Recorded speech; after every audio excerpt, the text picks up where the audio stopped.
आज हम एकांकी के भेद के बारे में विस्तार से थोड़ा अध्ययन करेंगे कि एकांकी कितने प्रकार की होती हैं और किन किन चीज़ों को लेकर के और वो आती हैं। सबसे पहले एकांकी के विषय बहुत सारे हो सकते हैं। उनमें जो पहला प्रकार है वो है घटना प्रधान एकांकी, अर्थात जिन एकांकियों में मुख्य रूप से घटनाओं का चित्रण होता है उन्हें घटना प्रधान एकांकी कहा गया है।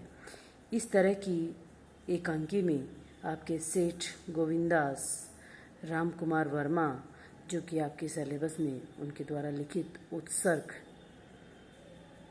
एकांकी है, जिसमें किसी घटना को आधार बना करके और जीवन का उद्देश्य उसमें समाहित करने की कोशिश की गई है। दूसरा है चरित्र प्रधान एकांकी, जिन एकांकियों में किसी पात्र या एक से अधिक पात्रों के चरित्र की विशेषता को विभिन्न कोणों से या विभिन्न मानवीय मूल्यों की दृष्टि से देखा जाता है। वहाँ पर उस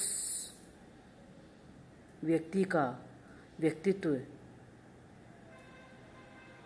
किस प्रकार का होता है, तो ऐसी एकांकियाँ आपके चरित्र प्रधान एकांकी कही जाती हैं।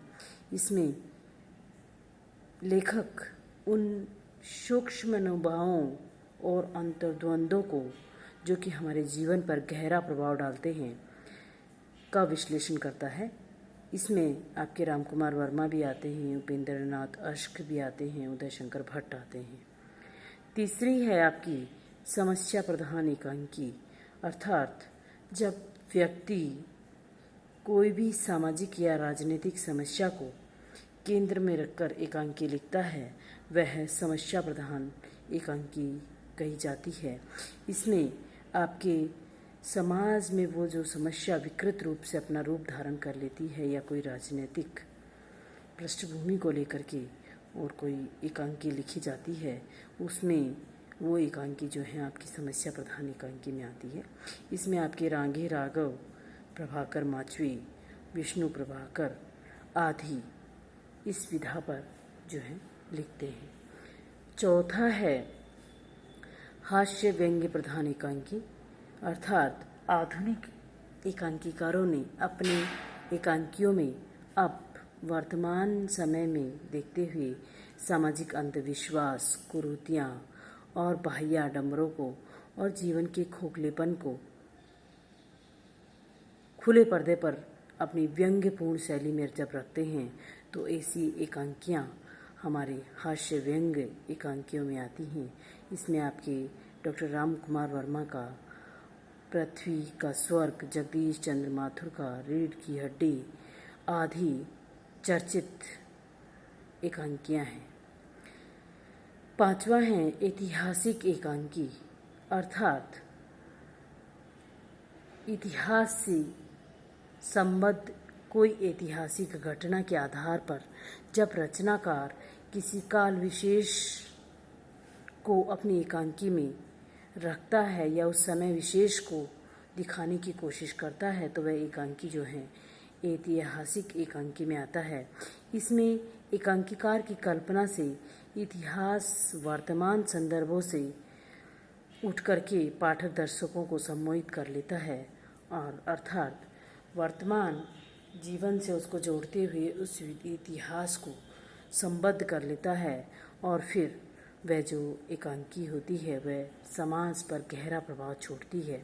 इसलिए इस प्रकार की एकांकियाँ भी आपके सेठ गोविंदास, गोविंद वल्लभ पंत और गिरिजा कुमार माथुर के द्वारा विशेष रूप से लिखी गई थी। छठा है सामाजिक राजनीतिक एकांकी, अर्थात इस एकांकी में उसकी विषय वस्तु जो होती है वो सामाजिक संघर्षों को उठाते हुए राजनीतिक आंदोलनों की चेतना से संपन्न होती है। अर्थात समस्या हमारे वर्तमान समय की समाज से हो सकती है, परंतु राजनीति उसका किस प्रकार से हस्तक्षेप करती है। आज के समय में बेरोजगारी और शोषण इन समस्याओं से जूझते हुए जो संकट दिखाया जा रहा है उसमें सामाजिक राजनीतिक एकांकियाँ आती हैं। और सातवां है मनोवैज्ञानिक एकांकी, अर्थात इसमें व्यक्ति अपने जीवन पर आधारित और उन विकृत मनोवृत्तियों को जो है दिखाने की कोशिश करता है। इसमें एकांकीकार मनोविज्ञान के सहारे मानव मन के अंधेरे के कोनों में झांकने की कोशिश करता है और इन एकांकियों में जीवन गहराई से उन मूल्यों की ओर संकेत करता है जिसमें आज के समय में जो व्यक्ति पीड़ित होता है, दुखी होता है और उन मूल्यों को उठाने की बात की जाती है। इसलिए इस तरह की घटनाएं जब अलग अलग एकांकियों में लेते हैं तो उनको इस प्रकार के भेद में विभेदित किया गया है। इसलिए एकांकी मुख्य रूप से 7-8 प्रकार की हैं जिन पर हम देख सकते हैं।